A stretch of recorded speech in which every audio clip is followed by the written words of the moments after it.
Mesdames et messieurs de la presse, bonsoir. Nous sommes heureux de vous retrouver dans le cadre de cet exercice de redevabilité qui est particulier. Ce soir, nous avons choisi de donner la parole à l'expertise. Vous avez suivi ces derniers jours qu'il y avait des histoires qui s'est racontées autour des frontières. Et nous avons pensé qu'il était important d'apporter de la lumière et nous le ferons en série dans les jours qui viennent.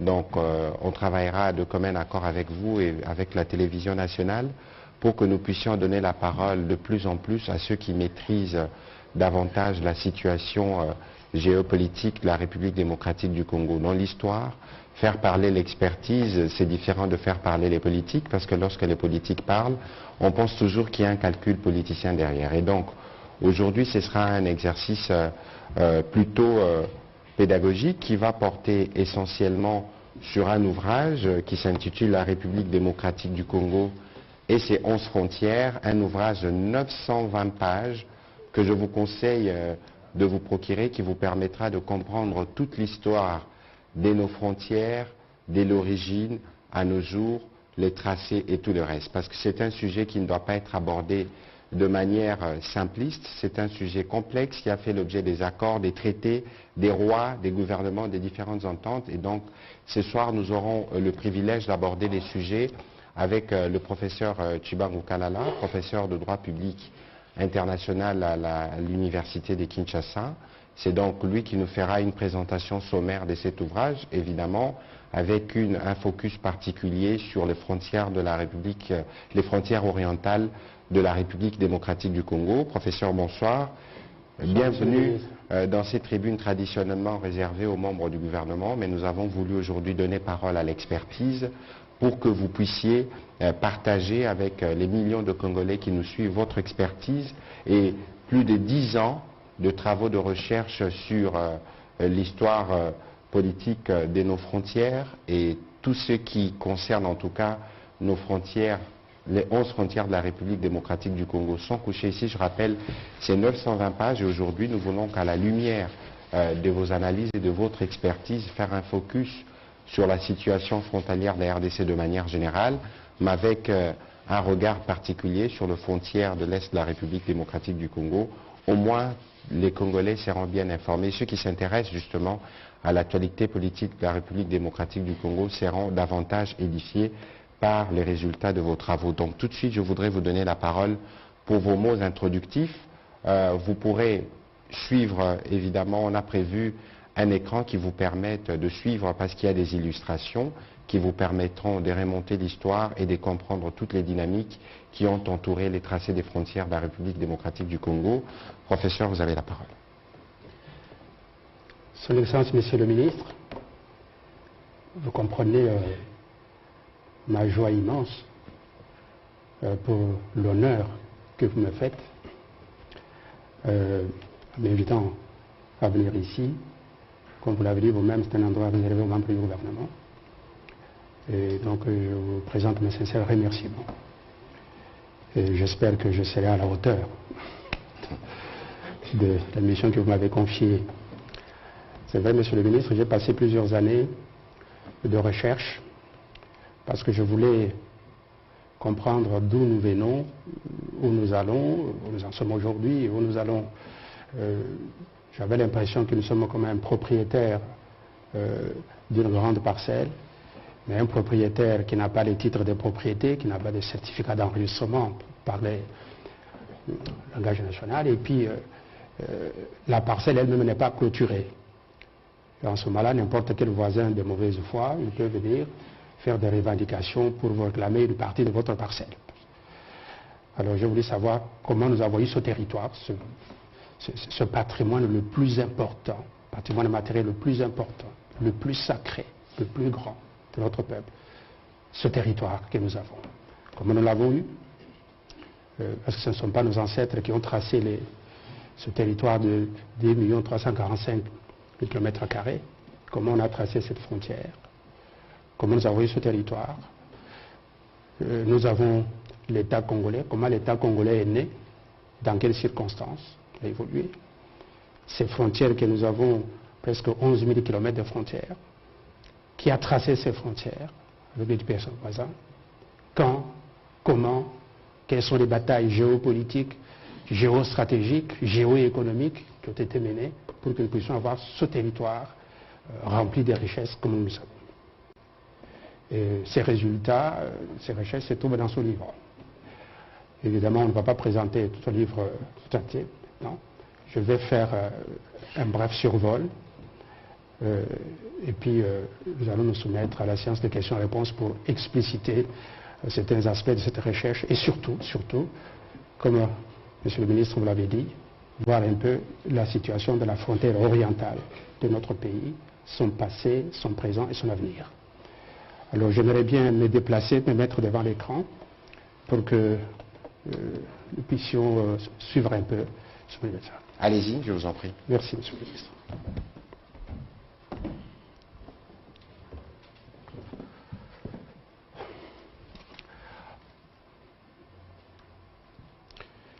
Bon, j'aimerais commencer avec la première carte. Alors, nous avons ici, mesdames et messieurs, la carte de la RDC avec ses 9 frontières terrestres. On va commencer dans le sens inverse à l'horloge. Nous avons la frontière avec l'Angola, c'est la frontière la plus longue, 2524 km, c'est la plus longue, suivie de la frontière avec la Zambie, 2140 km, c'est la deuxième. Et puis nous avons la Tanzanie, qui est en fait une frontière, comme on dit, liquide, c'est de l'eau, c'est le lac Tanganyika, 498 km. Nous avons le Burundi, c'est la frontière la plus courte, 205 km. Au nord, nous avons le Rwanda, frontière de 213 km, avec le lac Kivu à peu près 111 km, et puis la frontière terrestre, là où nous avons des problèmes, qui est occupée une partie par l'armée rwandaise avec ses supplétifs du M23. Donc c'est la frontière terrestre, 60 km. Donc à partir de Goma jusqu'au mont Sabignon, c'est 60 km, la frontière terrestre.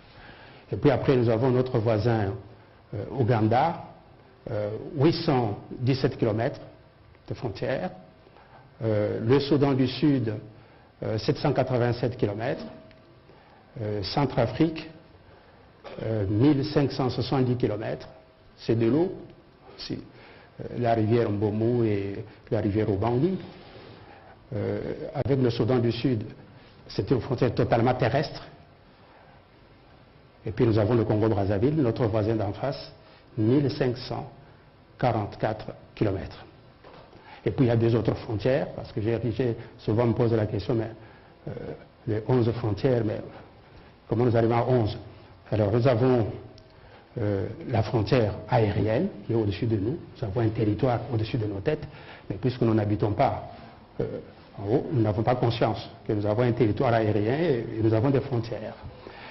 Enfin, nous avons ce que j'appelle le territoire bleu de la RDC, c'est la deuxième carte. Voilà.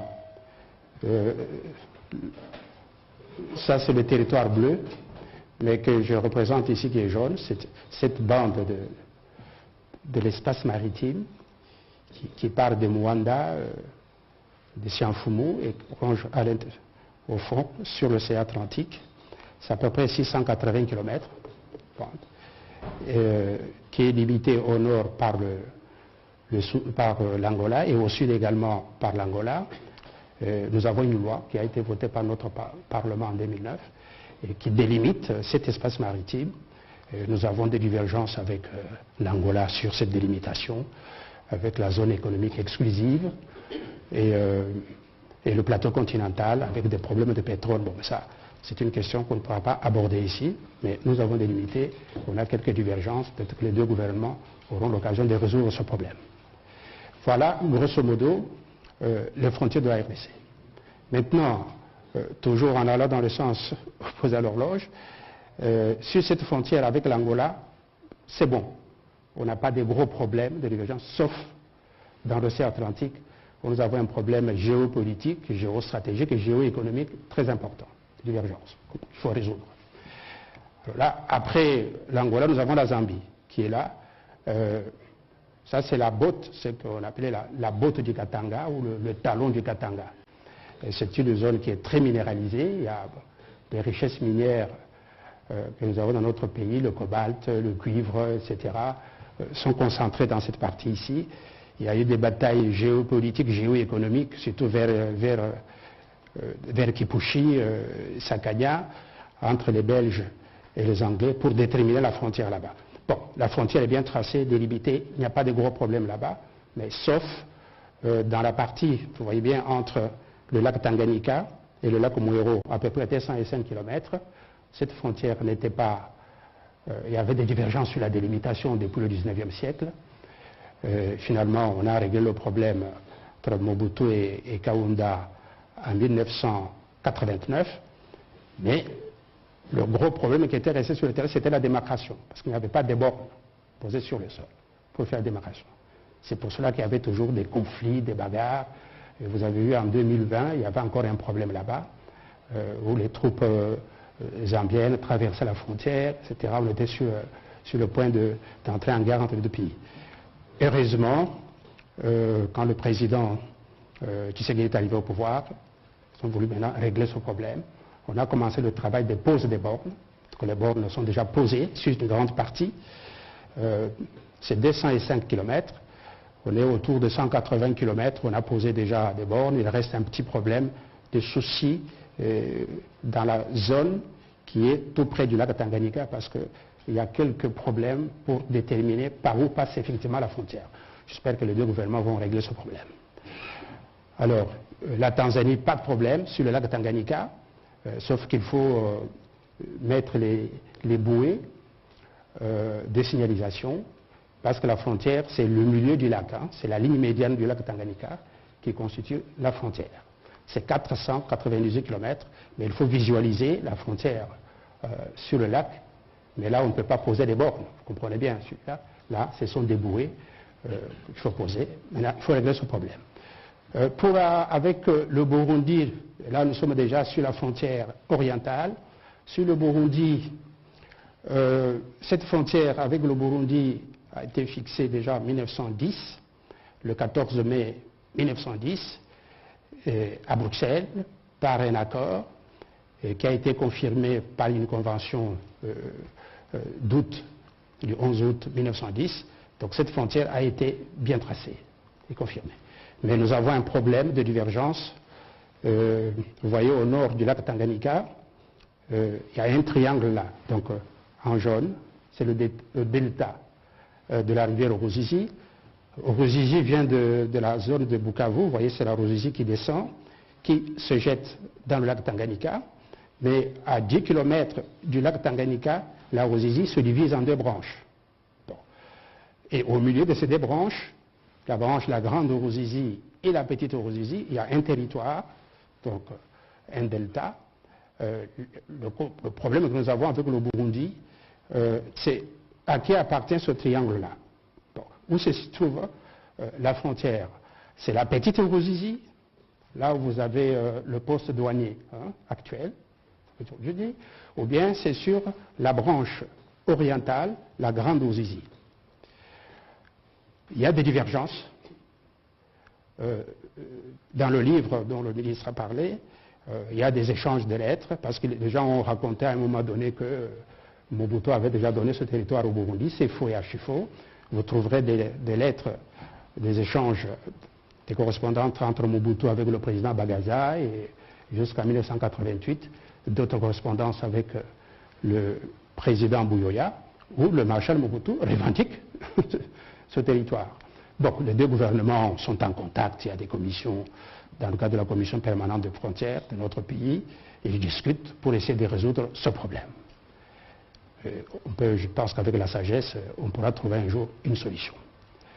Maintenant, en remontant, nous arrivons sur le lac Kivu, et là, nous avons un voisin, c'est le Rwanda, et là, nous avons quelques problèmes avec le Rwanda, l'actualité Vous les hommes et les femmes de médias, vous connaissez ce problème.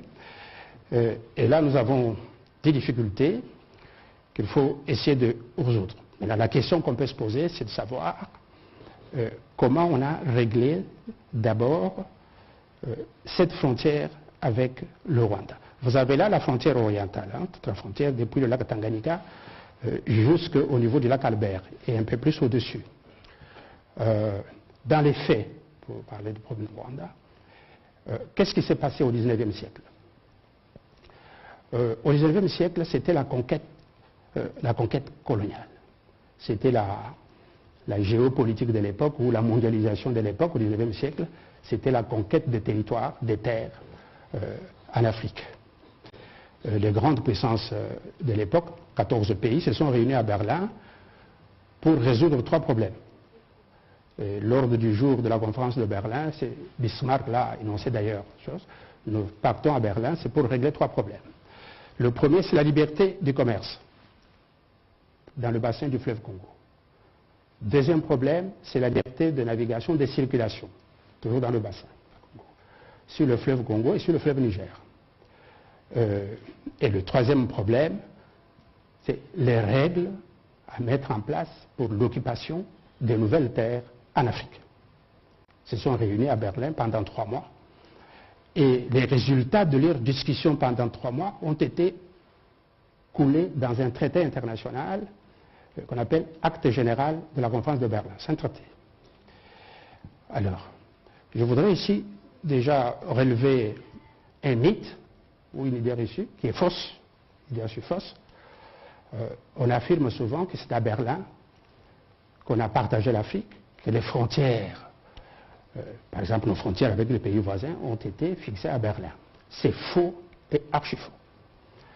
Les frontières de la RDC n'ont pas été fixées à Berlin. À l'époque, personne ne connaissait l'Afrique à Berlin. D'ailleurs, avant d'aller à Berlin, la France avait dit à l'Allemagne, à l'Angleterre, messieurs, nous allons à Berlin, ce n'est pas pour aller discuter des frontières, pour aller nous partager des terres là-bas. Nous allons à Berlin pour autre chose. Mais ce n'est qu'après, les questions des frontières, nous allons les régler sur le plan bilatéral. Parce que j'avais appris, ce que vous avez apprécié dans le pays voisin, je crois que c'est au Rwanda, on disait, bon, il faut convoquer la conférence de Berlin 2 pour revoir les frontières. Berlin, pas question, le traité conclu à Berlin, c'est 38 articles, se trouve dans l'ouvrage. Aucun de ces articles ne parle du partage, ne parle de frontières entre les pays africains. Donc c'est faux et archi faux. Ça, c'était un problème qu'il fallait résoudre. Le deuxième problème, c'est savoir la frontière avec le Rwanda, comment on a traité ce problème. D'abord dans les faits. Le fait, c'est que, vous voyez le lac Tanganyika, on remonte au-dessus. L'Allemagne se trouve à l'est, l'Afrique allemande, par là. Et à gauche, la partie jaune, ça, c'est l'État indépendant du Congo avec Léopold II. Il fallait mettre la frontière entre les deux. À Berlin, on a demandé à Léopold II en disant, mais on vous donne un vaste territoire. Vous n'y avez jamais mis pied, il n'y a pas de Belges là-bas, etc. Mais il faut que ce territoire, cet État, dont vous serez le chef, il faut que cet État ait des frontières. Il faut créer un État, un gouvernement qui doit administrer ce territoire. C'était le bassin conventionnel, il faut qu'il y ait un État là-bas. Et Léopold II, le 1er août 1885, dans son bureau, il est seul, il trace les frontières de l'État indépendant du Congo qu'il venait de créer au mois de mai 1885. Il crée, il trace les frontières, et il communique à tous les autres États, y compris à l'Allemagne. Tout le monde ne réagit pas. Donc, ils acceptent. Il dit mot consent. C'est l'acquiescement. 9 ans plus tard, Léopold II revient, il met à jour ces mêmes frontières de son territoire. Il communique encore aux 14 pays qui étaient à Berlin. Aucune réaction. Nous sommes en 1894. Bon. Mais un problème se pose après. À Berlin, par exemple, personne ne connaissait l'existence d'un royaume, le royaume du Rwanda. Personne. Aucun Européen n'avait visité le royaume du Rwanda. Personne ne le connaissait. Donc c'est 10 ans après, en 1894, qu'un militaire, un soldat, un major allemand remonte le nord, il part de Bujumbura, il arrive au Rwanda, il arrive dans la capitale Nyanza, il rencontre le roi Rwabugiri qui était là, quand il est arrivé en 1894.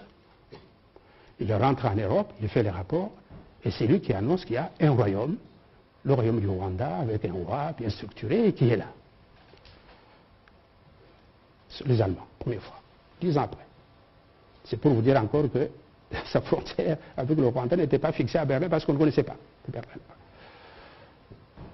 Maintenant, vous voyez bien cette ligne, la ligne qui est là, au rouge, hein, cette ligne ici, qui part du lac Tanganyika au nord et qui arrive là. Cette ligne est tracée par Léopold II lui-même dans son bureau,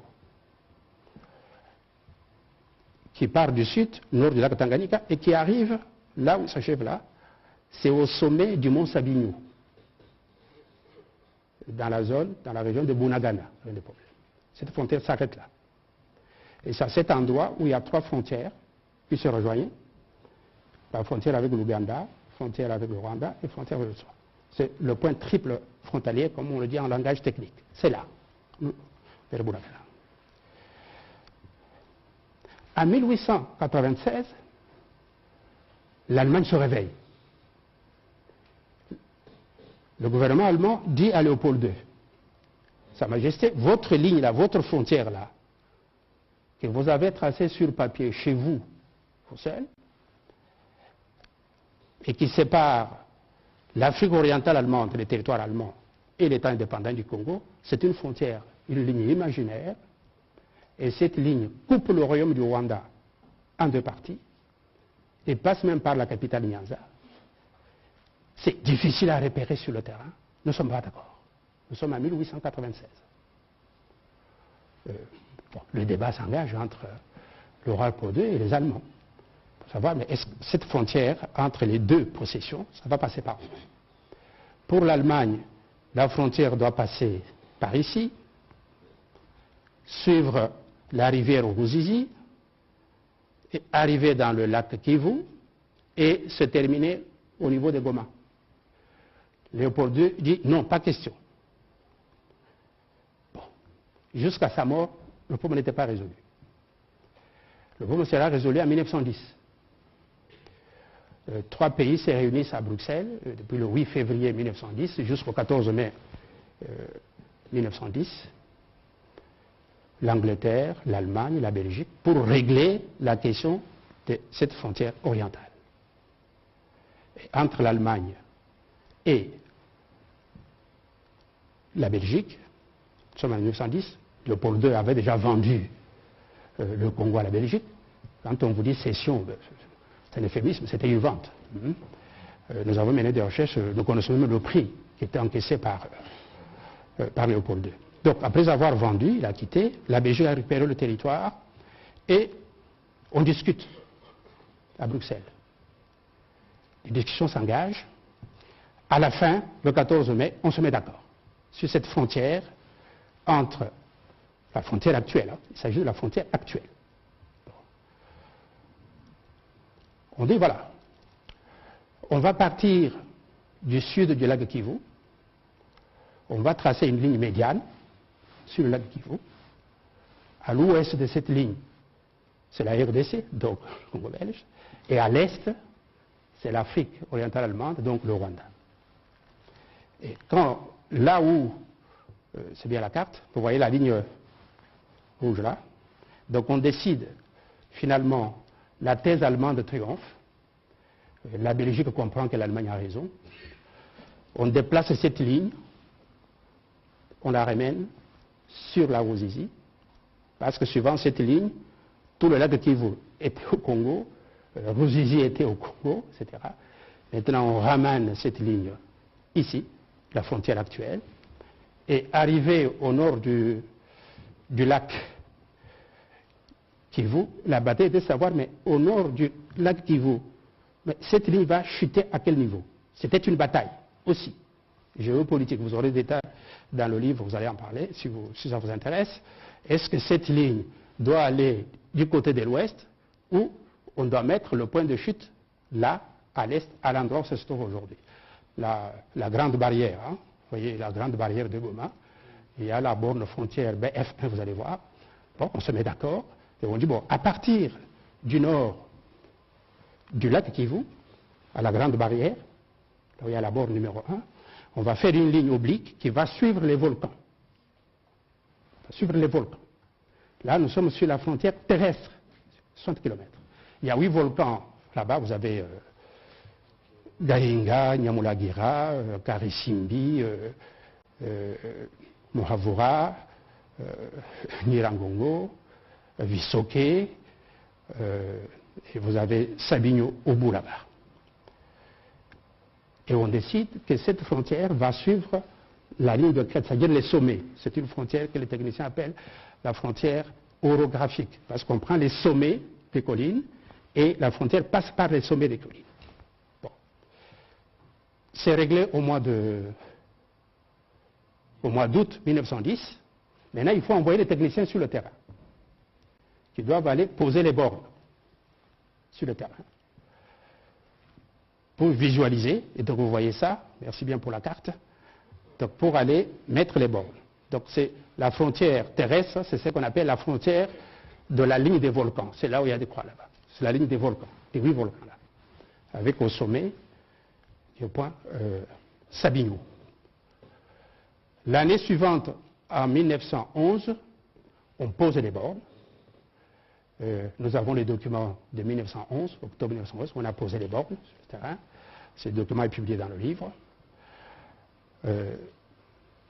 22 bornes principales sur la frontière terrestre.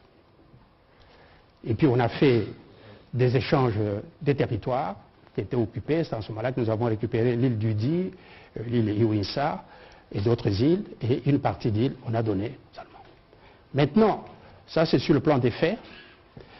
En 2015-2017, on a refait les bornes frontières. Revenez avec la carte. Revenez au début. Donc, en 2015-2017, voilà, on a reconstruit les bornes de 2011. Parce que c'était fait avec les matériaux de l'époque. Vous voyez, en 1911, parfois c'était des amas de pierres construits qui ont disparu. Et souvent, il y a eu des incidents, soit là, c'était surtout l'armée rwandaise qui faisait des incursions sur notre territoire en estimant qu'ils sont toujours au Rwanda, etc. Alors les deux gouvernements ont essayé de faire les frontières. Alors ça, vous avez ça, c'est ce qu'on appelle les bornes frontières. Comment ça s'appelle? Ce sont des pyramides.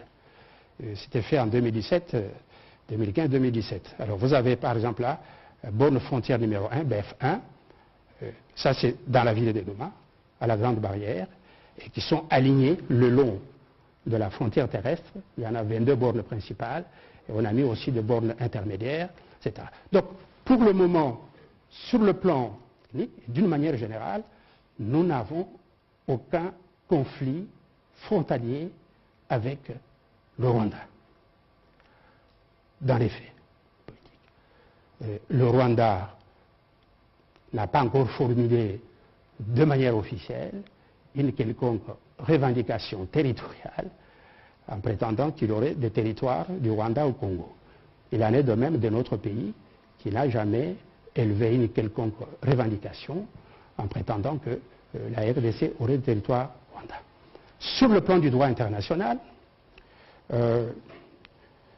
la situation est également claire, contestable. Sans parler des règles du droit international en général, dans le cadre des Nations Unies, nous avons la Convention de Vienne de 1969 sur le droit des traités, qui dit très clairement, dans une de ses dispositions, qu'on ne peut pas toucher au traité de frontières, surtout en cas de succession d'États. C'est un principe bien établi. Sur le plan, pour rentrer chez nous en Afrique, on a créé l'OUA en 1963. Et l'année suivante, premier sommet de l'OUA, c'était au Caire, en Égypte. Les États africains sont arrivés là. Ils ont réglé le problème des frontières entre États africains. Parce qu'il y avait déjà des conflits un peu partout.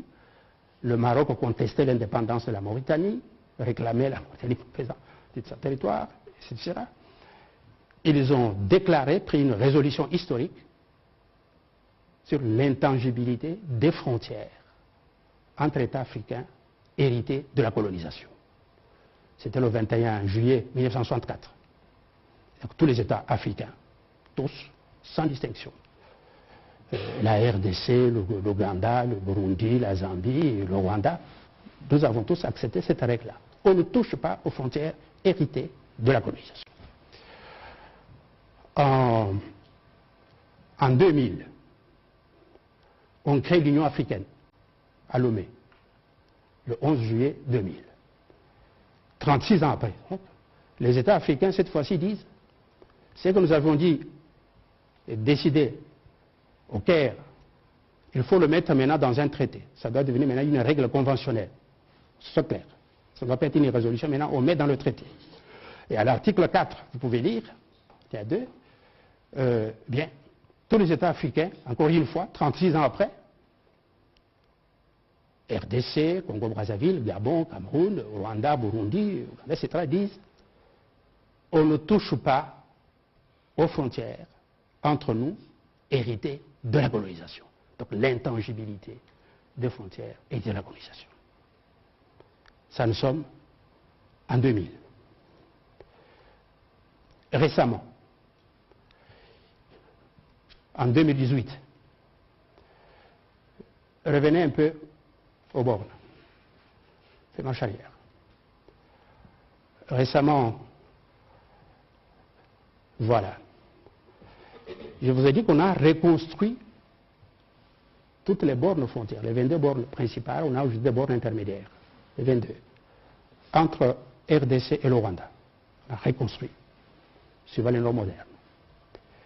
Quand les techniciens ont construit ces bornes, avec les techniciens de deux pays, qui ont travaillé ensemble, pour retrouver le tracé de la frontière de 1910, ils ont heureusement retrouvé là où on avait placé les bornes qui avaient disparu. On a reconstruit toutes les bornes. Les techniciens ont fait le travail et ils ont remis ça au gouvernement, rwandais et congolais.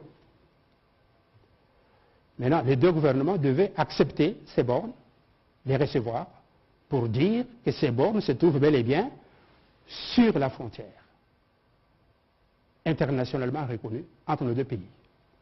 Au nord de cette frontière, c'est la RDC, et au sud, c'est le Rwanda, et les bornes sont là pour séparer. Et j'ai retrouvé le document qui était signé à l'époque, il est dans le livre. Alors les deux gouvernements, représentés pour la RDC par le ministre Mova Sakani, et du côté du Rwanda par le ministre de la Défense, permettez-moi de citer son nom, c'était James Sakabarebe, qui a signé ce document pour le compte du Rwanda, pour dire que bien, sur cette frontière, et ce n'est pas notre territoire, la RDC n'a rien à réclamer au Rwanda comme terre. Et bien entendu, la RDC aussi, le Rwanda n'a rien à réclamer à la RDC pour prétendre que j'ai des territoires, des terres à moi au Rwanda que je trouve au nord de cette frontière. Donc, sur le plan du droit international, la situation est claire. Intangibilité des frontières héritées de la colonisation, c'est une règle fondamentale même de l'Union africaine, reconnue par tous les États, par la RDC et par le Rwanda.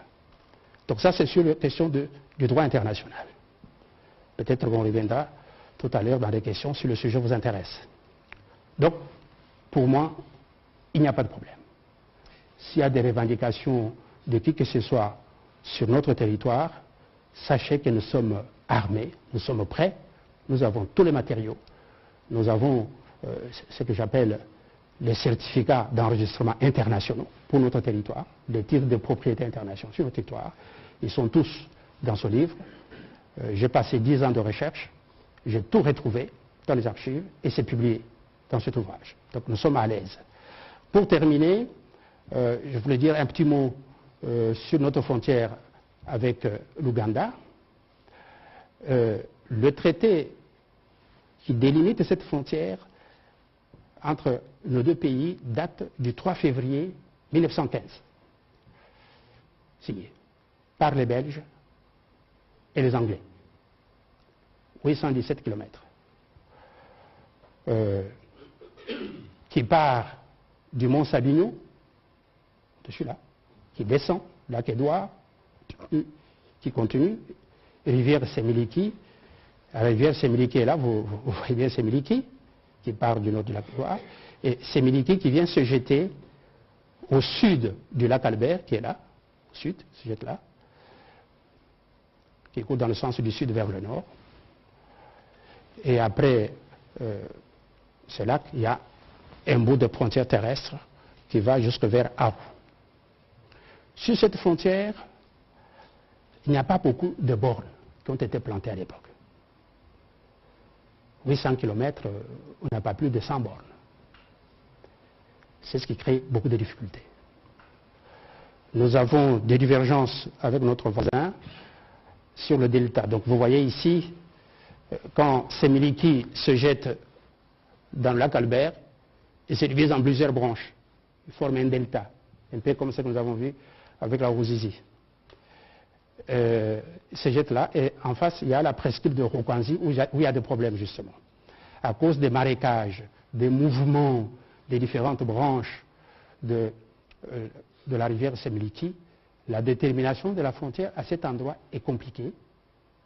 Et on n'a pas réglé ce problème par les Belges et les Anglais à l'époque coloniale. Et donc il faut que les deux gouvernements règlent cette question et qu'on règle aussi la question de Rukwanzi. Il faut, à mon avis, revoir cette frontière, pas pour la délimitation, mais pour aller poser les bornes là où on n'avait pas posé les bornes. Par exemple, en 2017, au nord du lac Tanganyika, disons du lac Albert, au nord, vers Aru, Touri, il y a un marché là-bas qu'on appelle le marché Kampala-Kinshasa, Aru. On s'est disputé un terrain entre les deux pays. Bon. Finalement, on a fait la délimitation sur 28 km, on a posé les bornes. Et quand nous avons amené nos titres de propriété, et l'Ouganda aussi, eh bien, l'Ouganda qui réclamait ce terrain, qui est à la frontière, l'Ouganda lui-même a reconnu, oui, ce terrain ici, c'est du côté du Congo, c'est votre terrain, bon, il faut abandonner. Voilà, ce sont des pragmatiques. Et donc, ça, on peut terminer avec cet exposé général pour dire que nous n'avons pas de gros problèmes avec l'Ouganda, sauf qu'il y a la presqu'île de Rukwanzi qu'il faut remettre sur la table pour éviter des divergences dans cette zone où il y a du pétrole, où il y a des intérêts géopolitiques, géostratégiques, géoéconomiques importants. Et donc, il faut que les deux gouvernements règlent ce problème par la voie des négociations. Voilà ce que je peux vous dire. Voilà, merci professeur de votre présentation. Le livre compte 920 pages. On ne saurait les résumer en 30 minutes, mais ce soir, nous avons voulu faire ces rappels historiques, ces rappels juridiques pour vous montrer qu'en réalité, ceux qui veulent parler des frontières aujourd'hui n'ont pas lu l'histoire et ne l'ont pas compris surtout. On va commencer cette série de questions. Nous avons 20 minutes. Je souhaiterais que les questions qui seront orientées vers le professeur portent sur l'ouvrage et la présentation qu'il a faite, parce qu'il y a un besoin de pédagogie pour une meilleure compréhension de l'un ou l'autre aspect, et nous pourrons évidemment ramasser rapidement s'il y a 2, 3 questions d'actualité. On va commencer avec M. Eric Izami.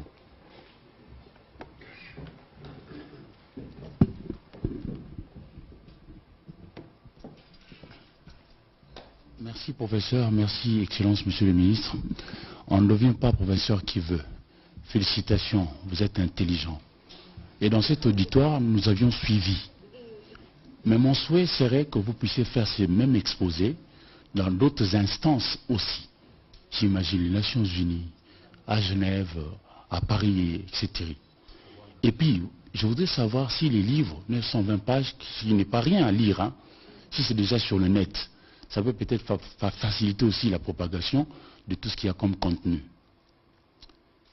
Au ministre Mouyaya, je voudrais aussi rester dans l'actualité. Le président Macron va arriver chez nous le 4 mars. Quelles sont les attentes du gouvernement congolais quand on sait que sur le terrain, il y a quand même un sentiment anti-français qui émerge jour après jour? Merci. Merci. Alors, c'était un commentaire que vous aviez fait sur l'ouvrage du professeur. On ne fera pas la promotion du livre, du livre ici, mais il y aura des références qui vous seront données, qui pourront permettre de communiquer dessus et de voir comment en acquérir. Peut-être que lui-même en dira un mot le moment venu. Alors, sur votre question sur le président Macron, je pense que personne mieux que le président de la République dans les conditions actuelles porte les revendications de Congolais. Et il y a une bonne chose dans ce que le président Macron compte faire, c'est qu'il compte venir à Kinshasa. Et à Kinshasa, on va l'accueillir tel que nous sommes, un pays démocratique où lorsqu'il y a des opinions divergentes, les opinions s'expriment. C'est dans ces cadres qu'il faut situer. J'ai vu qu'il y avait des manifestations ce matin et pas seulement. Vous avez suivi le ministre Lutundula, intervenant après la sortie du président Macron pour dire que le mot que le président Macron a sorti en répondant à la question de votre confrère de Sakweno n'ont pas été suffisants.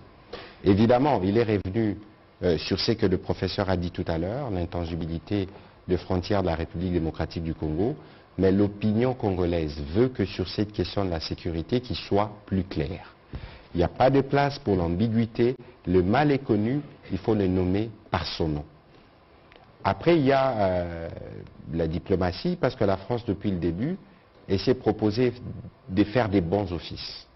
Et il semble que lorsque vous faites des bons offices, il ne faut pas épingler l'une ou l'autre partie. Mais ce n'est pas ça que l'opinion congolaise attend. L'opinion congolaise attend de la France un engagement clair pour le retour de la paix, condamner le Rwanda et prendre des mesures contre le Rwanda pour que le Rwanda cesse d'agresser la République démocratique du Congo.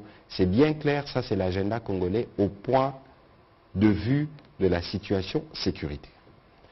Le président Macron vient en RDC avec une délégation de plus de 152 personnes, notamment de hommes d'affaires, y compris Xavier Niel, qui est la deuxième fortune de France. Parce que, au-delà des aspects sécuritaires, en République démocratique du Congo, deuxième plus grand pays d'Afrique, aux ressources qui sont celles qu'elles sont, on ne peut pas ne pas parler d'économie. Et donc il y a un forum économique qui est prévu et qui comprendra et qui connaîtra la participation des deux commissaires européens. Parce que cette visite, elle est stratégique pour nous, mais elle est beaucoup plus stratégique pour la France, parce que vous avez suivi que le président Macron a plus ou moins dressé la ligne de ce qu'il doit faire, et en République démocratique du Congo, c'est les pays principaux en Afrique centrale, et je pense que c'est ça qu'il viendra dire ici de manière claire. Troisièmement, il y a évidemment des aspects culturels, parce que vous savez que la place de Paris est une place qui est très prisée par nos artistes, à la fois peintres, à la fois musiciens. Il est question de voir aussi ce que nous pouvons explorer dans ces registres-là. Et donc, la visite du président Macron, qui est une visite d'État, pratiquement la première, où nous avons un chef d'État d'un gouvernement étranger qui vient et qui va rester presque à 24 heures en RDC, alors que dans les autres pays, il passera des demi-journées. Donc l'étape de la RDC est une étape cruciale de cette visite. Nous voulons, nous, avant d'aborder évidemment des sujets de développement, des sujets qui nous tiennent avec les hommes d'affaires qui l'amènent, nous voulons que la France clarifie sa position avec des mots clairs, parce que c'est eux qui sont les premiers élocuteurs de la langue française. Nous ne voulons pas des discours ambigus, on veut un engagement clair pour le retour de la paix dans l'Est, et les autres questions pourront être abordées dans la plus grande sérénité. Et ici, il faut éviter alors d'aller dans un piège. Le fait que le président Macron vienne, il faut considérer que c'est une opportunité. Il a dit lui-même, et je terminerai par là, lorsqu'il répondait à la question de Lusakweno, qu'il est comme dans un match, dans ses propos liminaires, qu'il est comme dans un match. La phase aller s'est jouée en France, à Paris, et il y a une phase retour. Peut-être il n'a pas voulu tout épuiser de ce qu'il dira aux Congolais. Attendons le voir vendredi ou samedi, ce qu'il dira au terme de sa réunion avec le président de la République, et assurez-vous que le président de la République portera le message de manière claire et sans ambiguïté. Voilà. Merci. Prochaine question, Richard Chako.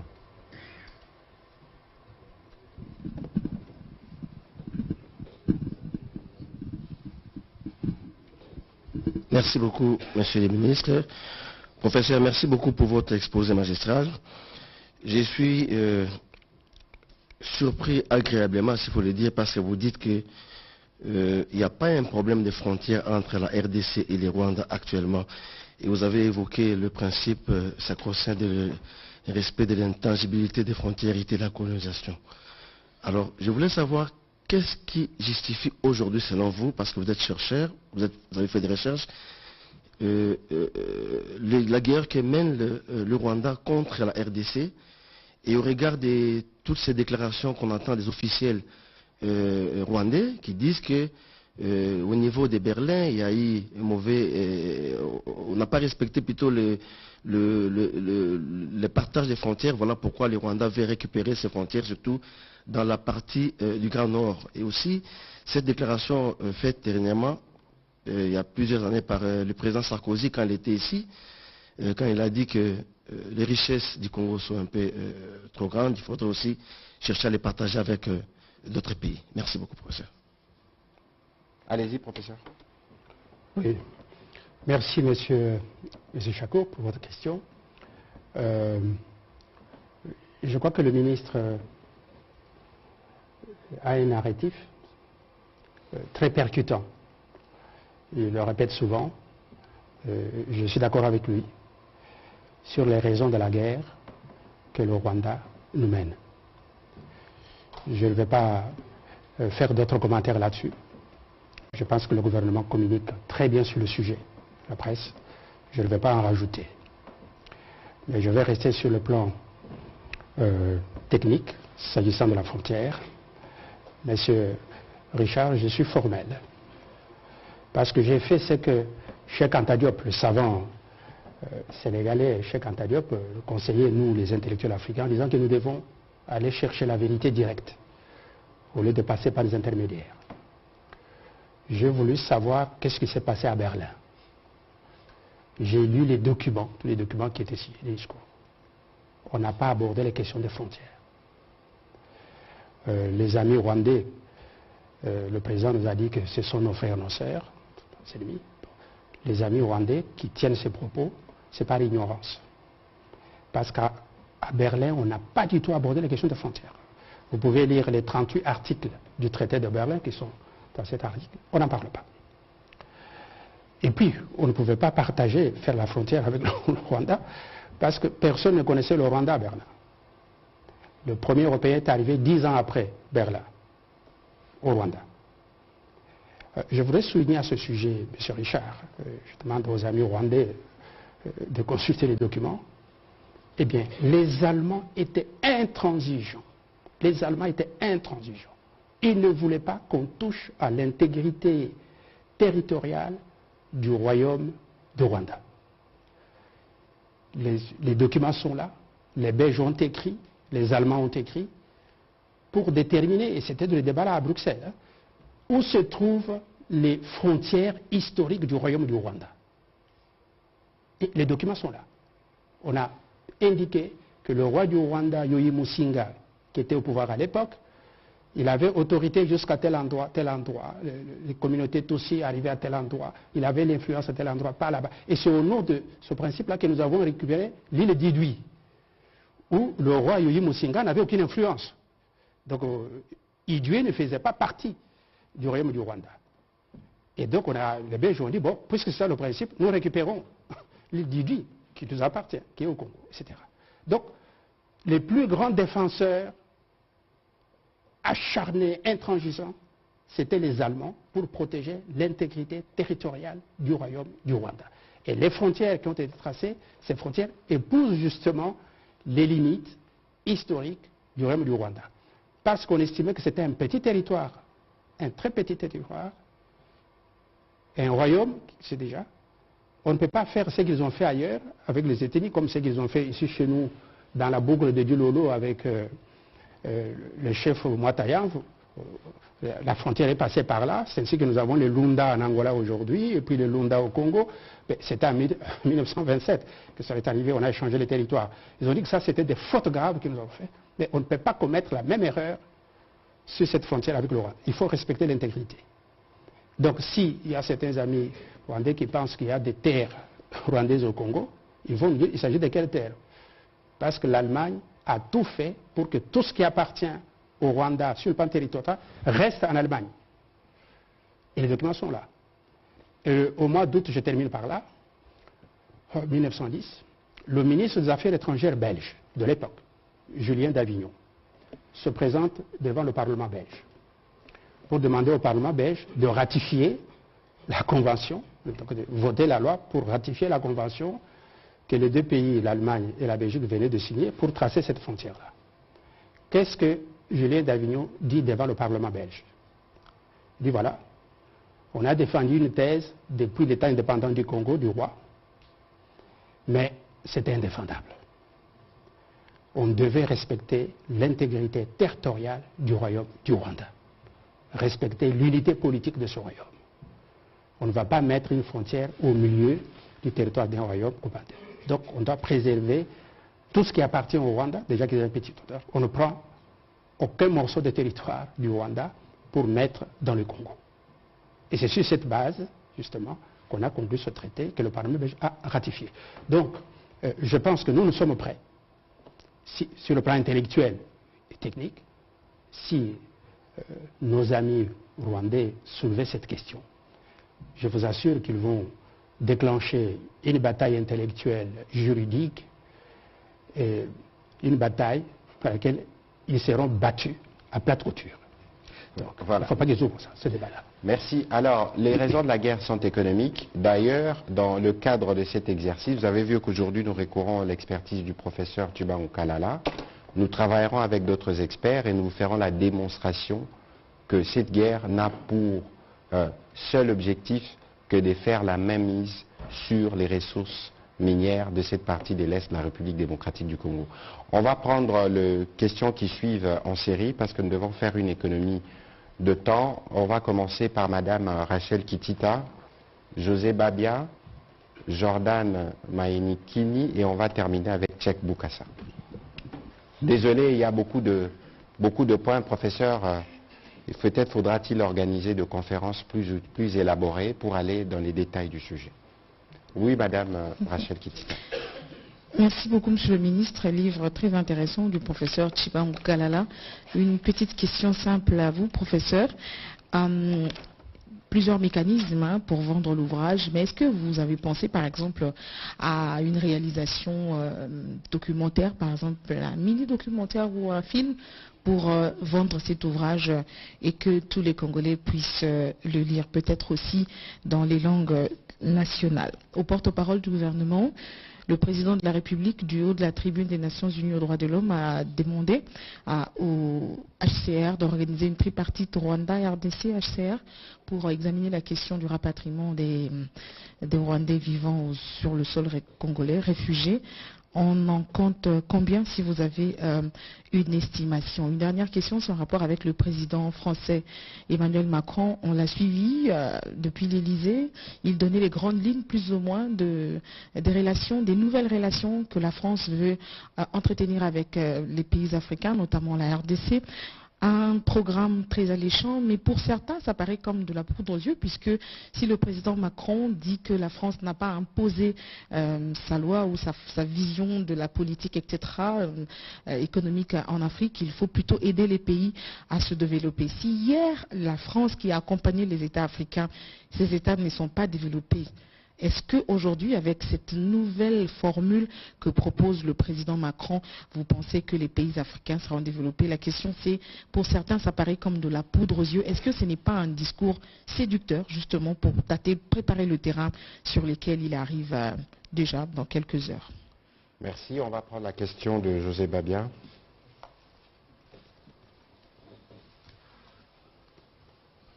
Merci, Monsieur le Ministre, pour la parole. professeur Tchibangou.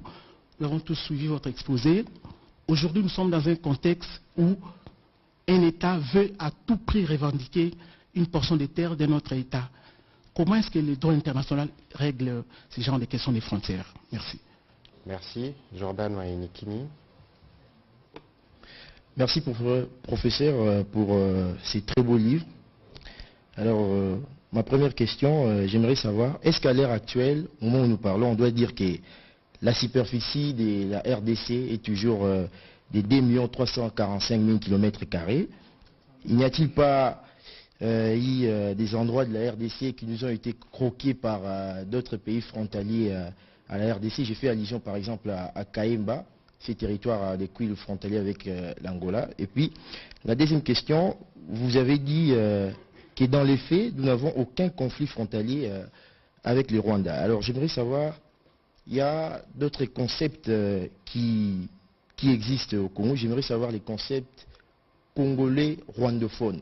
Qu'est-ce que cela veut dire exactement? Quand est-ce que ce concept a vu les jours? Voilà, merci. Merci. Tchèque Boukassa.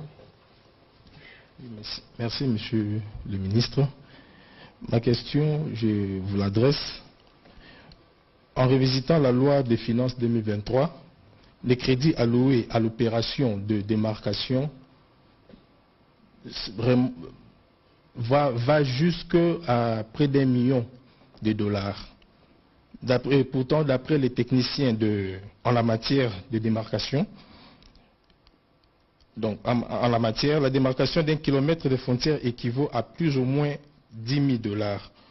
Or, ce secteur bénéficie seulement d'un crédit de 1 million pour régler une situation de 11 frontières. Comment est-ce que le gouvernement pense régler cette question avec seulement 1 million de dollars?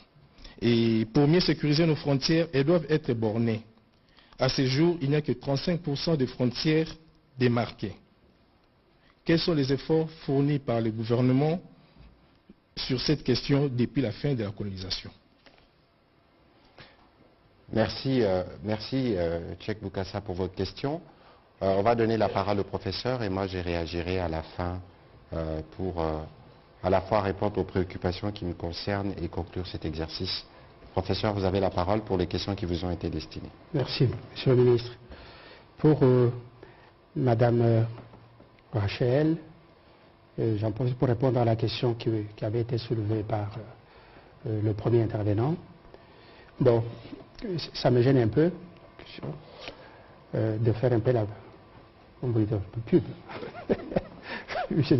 de mon livre, en profitant d'une activité solennelle du gouvernement. Mais j'aimerais vous concevoir dans les couloirs tout à l'heure. Je suis ouvert aux propositions que vous allez me faire pour voir comment assurer une large diffusion de l'ouvrage. On va en parler en aparté. Bien. Monsieur Babia, vous dites qu'il y a un pays qui tient coûte que coûte et qui revendique le territoire de notre pays, le parti, et comment le droit international règle le problème. C'est ce que je vous ai dit tout à l'heure. Le droit international est stable, les règles sont bien connues, bien établies en droit international, qui n'appellent aucune discussion. C'est l'intangibilité des frontières héritées de la colonisation, si nous restons dans le contexte africain, mais elle est aussi dans le monde. On ne touche pas aux traités qui ont fixé des frontières ou qui ont fixé le statut territorial devant ce domaine. On ne touche pas ça. C'est au nom d'ailleurs de ces règles de droit international, de l'établi, que la communauté internationale, vous avez suivi le vote au niveau de l'Assemblée générale des Nations Unies par rapport à la présence des troupes russes sur le territoire d'Ukraine. Donc, c'est écrit. Le droit international est clair à ce sujet. Alors maintenant, si un État ou des États voisins veulent modifier leurs propres frontières, là, ça doit se faire par voie d'accord. Nous l'avons fait nous-mêmes avec la Zambie, parce qu'on avait un désaccord sur la frontière qui part du lac Tanganyika jusqu'au lac Mouéro. Il y avait des divergences que les Belges et les Anglais n'avaient pas résolues. Le président Mobutu et le président Kaunda ont signé un traité ici même à Kinshasa, le 18 septembre 1989, pour rectifier le tracé de cette frontière-là, pour corriger les problèmes qu'il y avait, régler les problèmes de divergence. Ça, le droit international permet qu'on puisse modifier des frontières par voie d'accord, par voie pacifique. Mais par la violence, non. La violence, non. Donc, si un pays voisin veut recourir à la violence pour venir occuper nos territoires, eh bien, nous avons une armée, nous avons notre peuple, eh bien, on va résister. Ça, c'est très clair. Ça va avoir d'agression. Je crois que, Monsieur le ministre, j'aimerais bien vous rappeler que nous sommes de la même promotion au collège de hautes études de stratégie de défense, la promotion Mabunda. Bien sûr. Et nos formateurs nous ont appris. La promotion de la session spéciale. Oui, oui, c'est le président Tshisekedi qui est venu nous donner nos diplômes. Et dans cette école, on nous a appris la différence entre la mise en œuvre de l'armée et la mise en condition de l'armée. Tout à fait. Et donc, c'est ce que le président de la République est en train de faire maintenant. La mise en condition de notre armée. Avec 1,5 milliard sur 3 ans pour équiper, entraîner, armer, etc. pour que nous puissions avoir demain une armée digne de notre pays, une armée dissuasive. Ok, notre président l'a fait avant lui. La mise en condition. Et puis après, ça vient la mise en œuvre. Et donc, nous devons être prêts pour notre territoire avec une armée dissuasive, efficace. Si quelqu'un veut prendre un morceau de territoire par la violence, eh bien, il va affronter le feu du peuple congolais. Ça, c'est clair. Mais du côté du droit international, c'est clair, pas d'aventure dans ce domaine-là. Bon. La superficie, je vais demander, est-ce que notre superficie, c'est toujours 2 345 000, etc. Est-ce que Kahemba, on ne nous a pas arraché quelques kilomètres carrés de ce côté-là? Eh bien, je pense qu'on peut aller un peu plus loin. Parce qu'il faut ajouter le territoire bleu. Nous avons 680 kilomètres de territoire bleu sur l'océan Atlantique. Cet espace-là, il faut l'incorporer au territoire terrestre. Donc, il faut aller un peu au-delà de 2 345 000, mais dans le sens positif. Mais le sens négatif où on nous a arraché une partie du territoire, et vous avez ce droit de Kahemba, non. Je voulais vous signaler ceci pour Kahemba, parce que vous avez parlé de Kahemba. Encore une fois, c'était une erreur. À cet endroit-là de Kahemba, ce district avait été créé par Léopold II en 1890, ce qu'on appelait le Congo oriental. Et il y a des populations, des Tchokwe chez nous et des Tchokwe en Angola, à cet endroit-là. Ce sont des habitants, des paysans qui font de la chasse, de la pêche, de la cueillette, etc. Donc quand un Congolais se trouve en Angola, il n'a pas la conscience qu'il est en Angola, à cet endroit-là. Donc il y a eu une partie de notre population qui ont débordé sur la frontière et qui sont allés s'installer en Angola. C'est très important. Donc c'est ce qu'on avait dit à l'époque, on a vendu le territoire, notre pays à l'Angola, c'était faux. Ce sont les nôtres, en toute bonne foi, qui pensaient qu'ils étaient toujours en RDC, alors que dans le mouvement de déplacement, etc., ils étaient déjà en Angola. Et on a envoyé des experts, avec des GPS aujourd'hui, de la taille d'un téléphone portable, qu'on a posé sur le parallèle de Noki. Si vous voyez au sud de notre pays, à un endroit comme si une ligne droite, c'est comme si on a tracé avec une latte. Hein. C'est le 5e parallèle, le parallèle de Noki, et c'est là où se trouve cette frontière. Et donc nous étions au sud, c'est le parallèle. Et puis on a demandé à nos populations de rentrer au nord. Donc nous n'avons rien perdu, on a respecté seulement le titre de propriété internationale, le traité que nous avons conclu avec l'Angola en 1891, et aménagé en 1894. Donc nous n'avons rien perdu, nous avons l'intégrité de notre territoire, nous n'avons rien perdu jusqu'au moment où je vous parle. La question de rwandophone, qu'est-ce que cela signifie? Peut-être que, monsieur le ministre, vous êtes mieux placé que moi d'en parler. Je préfère rester sur le terrain technique, scientifique, je ne vais pas m'aventurer sur un terrain que je ne maîtrise pas. Merci. Voilà, je crois que sur cette question des rwandophones, on est peut-être tous tombés dans un piège, parce que lorsqu'on parle de rwandophones, parfois on fait du méli-mélo. Il y a des Tutsis, il y a des Hutus en République démocratique du Congo. Le concept a été créé dans une vague avec les soucis clairs de se dire, comme il y a quelqu'un qui se présente comme les défenseurs en chef sans mandat des communautés, dit bon, j'ai réuni et j'assois ma domination sur toutes ces populations qui parlent le Kinyarwanda. Je souhaiterais que dorénavant on parle de Hutu, on parle de Tutsi, comme on parle de Baluba, comme on parle de Bakongo. Je pense que ce serait plus clair dans ce sens-là. Alors, sur les questions de Madame Rachel Kitita, aujourd'hui, l'action diplomatique du président de la République qui porte des résultats est portée avec une stratégie intelligente et bien claire, qui vise notamment à démontrer à la face de la communauté internationale et de la communauté mondiale que le Rwanda utilise de faux prétextes pour envahir la République démocratique du Congo. Pour parler de la question des réfugiés, avant même que je n'entre dans les détails sur cette question des réfugiés, il faut peut-être rappeler au président rwandais que lui-même a vécu dans un camp de réfugiés.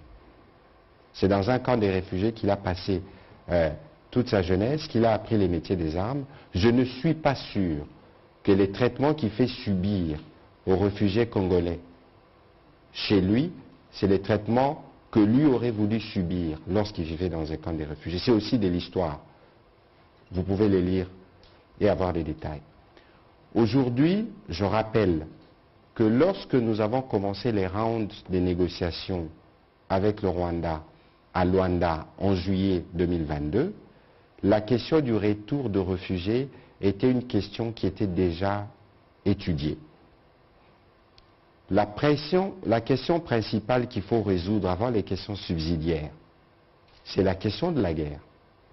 Comment voulez-vous demander aux Congolais qui sont réfugiés au Rwanda du fait des agissements rwandais de revenir dans leur pays alors que le même Rwanda continue avec les mêmes agissements? Le principe de retour des réfugiés s'est fait sur une base volontaire. Vous allez demander à regagner les zones où vous sémez la terreur. Il y a quand même une question de logique qui guide les Rwandais dans cette question. Alors, l'autre préoccupation, il faut savoir qu'il y a plus de réfugiés rwandais au Congo que des réfugiés congolais au Rwanda. Il y a à peu près 76 ou 77 000 réfugiés congolais qui sont répertoriés, qui sont identifiés, parce qu'il y a une commission nationale des réfugiés, comme on a une commission permanente de frontières qui traite quotidiennement du sujet, et il y a à peu près 200 000 ou à peu près au moins 200 000 réfugiés rwandais qui sont enregistrés ici.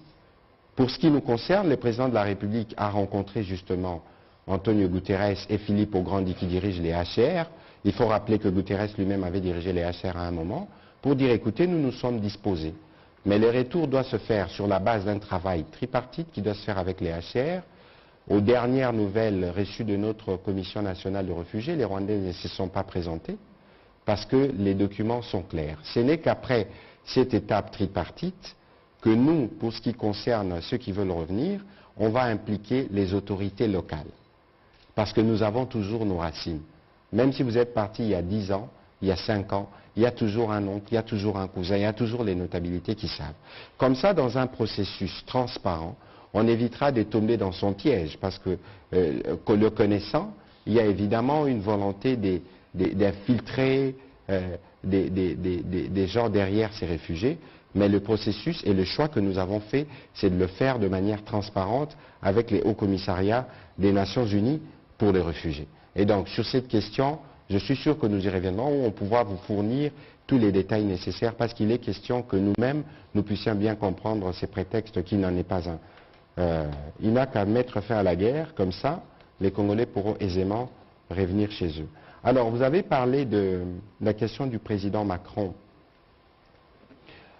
Écoutez, ça fait très longtemps que nous, on a compris que le Congo ne se développera pas par l'aide. Alors il faut que nous-mêmes, nous réglions ces problèmes mentaux à penser que c'est les autres qui vont venir faire les développements à notre place. Le président Macron est d'abord le président de la République française. Il travaille à préserver les intérêts de la France, et à la République démocratique du Congo, la France a des intérêts qui ne sont pas seulement la langue, mais qui sont aussi les opportunités qu'offre notre pays. Et aujourd'hui, sous la direction du président de la République, nous sommes dans des discussions totalement décomplexées. Nous sommes dans des rapports gagnant-gagnant, et des rapports où on ne doit pas recevoir justement des instructions, parce que c'est cette image de la France qui énerve de voir une toute-puissance qui rappelle les années des colonisations. Un pays vient dicter aux autres ce que les autres doivent faire. Non. Nous connaissons ce que nous devons faire pour développer notre pays. Nous avons besoin, pour développer notre pays, d'entrer en collaboration, en affaires avec les autres pays. Et d'ailleurs, l'aide qui est donnée par l'AFD, je pense que si ma mémoire est bonne, l'enveloppe pour cette année, c'est 240 millions d'euros. C'est beaucoup, mais c'est peu par rapport aux besoins du Congo. Mais lorsque le président Macron vient avec beaucoup d'entrepreneurs, de patrons du CAC 40, là c'est une opportunité. Parce qu'aujourd'hui, il y a 50 000 kilomètres de route à construire. Si des hommes d'affaires français se disent, voilà, on va travailler dans ces secteurs en République démocratique du Congo, ce sera une opportunité pour nous d'encaisser tout cet argent, construire des infrastructures, et une opportunité pour eux parce qu'ils seront remboursés. Et donc aujourd'hui, nous regardons la visite du président Macron comme un partenaire économique qui vient, avec lequel on doit voir comment nous faisons du business gagnant-gagnant, parce que c'est prouvé que l'aide ne nous développera pas. Alors, sur la question de Tchèque Boukassa, sur la loi des finances 2023, j'avoue que vous êtes allé très loin, c'est très bien. Je n'ai pas le budget avec moi, je ne saurais pas m'hasarder à faire un débat chiffré sur vous, mais il faut considérer qu'il existe une commission permanente de frontières, et que chaque fois que des besoins, par exemple récemment, il y avait un petit conflit frontalier avec la Zambie, je pense à Mouliro, il y a toujours le professeur Ngouyandil et ses équipes qui s'en chargent. Sur la question par exemple du plateau continental, je veux reposer la question à mon collègue de budget des finances pour savoir ce qui est accordé comme rubrique à ces points, qui est abondamment, éminemment important. Sinon, nous ne ferions pas ces briefings, et à l'occasion, on pourra faire le point de tout ce qu'il y a comme construction qui doivent être fait des bandes frontières pour s'assurer que notre pays, ses frontières, tout au moins, sont bien démarquées, et que par la suite, comme le professeur l'a dit, et c'est le travail que le président de la République fait, faire la montée en puissance de nos forces armées, parce que c'est eux qui doivent assurer la défense de notre territoire. Professeur, on va terminer cet exercice très intéressant, parce que le gouverneur Ndima dans le Nord Kivu a demandé un bouquin. Je suis sûr que beaucoup d'intellectuels voudraient en avoir. Je vous donne quelques mots pour terminer, et que par la suite, on trouvera d'autres créneaux qui pourront permettre aux Congolais de creuser davantage ces documents de 920 pages. Merci beaucoup, Monsieur le Ministre. Juste quelques détails pour compléter ce que vous avez dit. Sur la question de rwandophone, je vous donne une information, mais pour nourrir votre réflexion. Au mois d'octobre 1911, je dis 1911, il y a plus d'un siècle maintenant,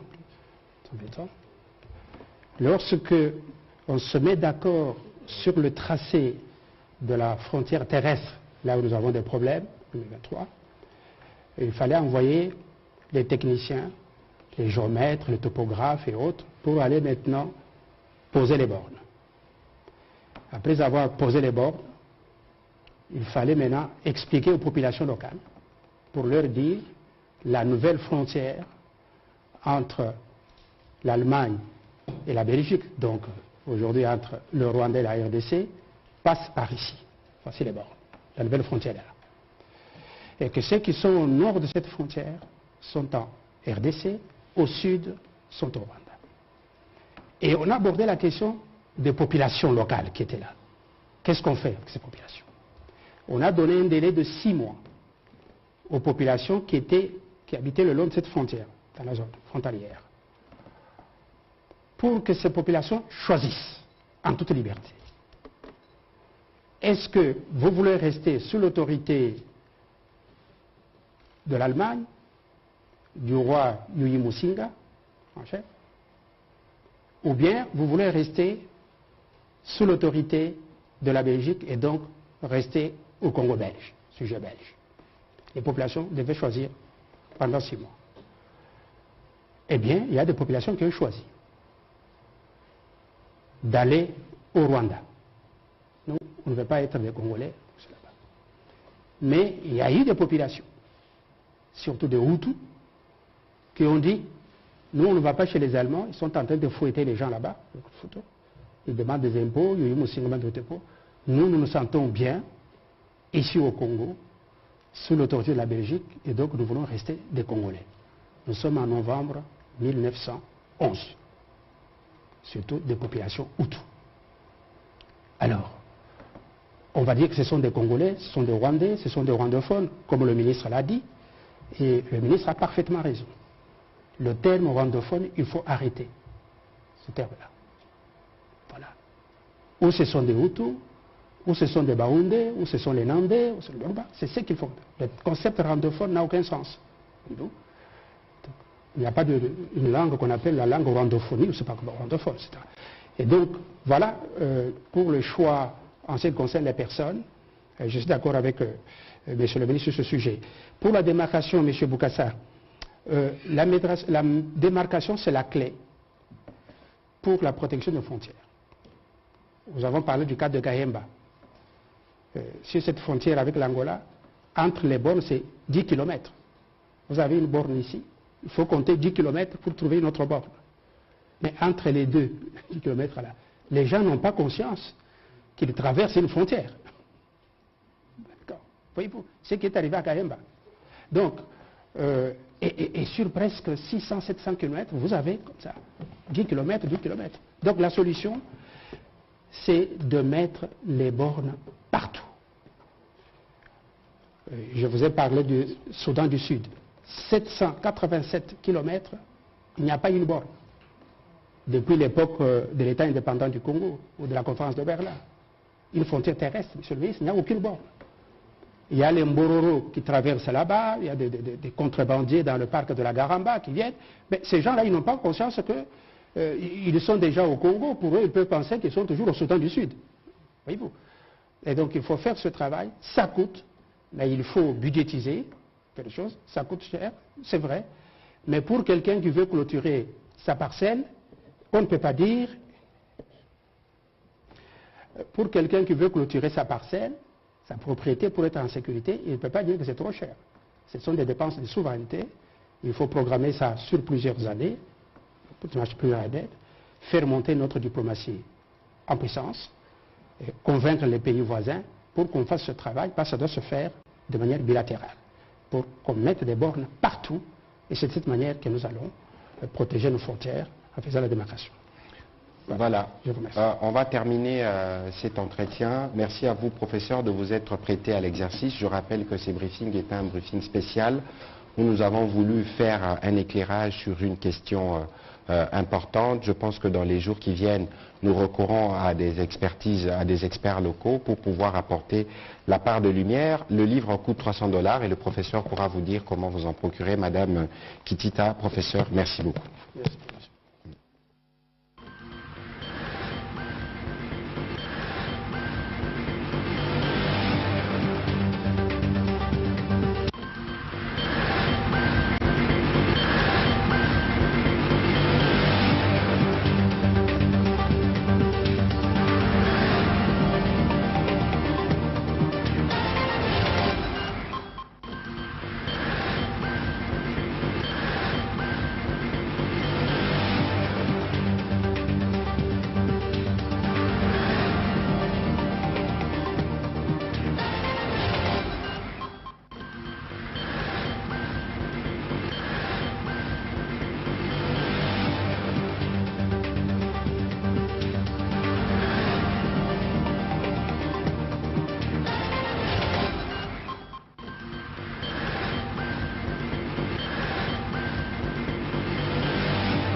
La ministre de l'Emploi, Travail et Prévoyance sociale, Claudine Ndoussim Kembe, sous l'impulsion du chef de l'État et la coordination du Premier ministre, avec l'accompagnement du vice-premier ministre, ministre de la fonction publique, modernisation et innovation du service public, lance à travers une conférence de presse le processus du recrutement sur concours de 2300 inspecteurs et contrôleurs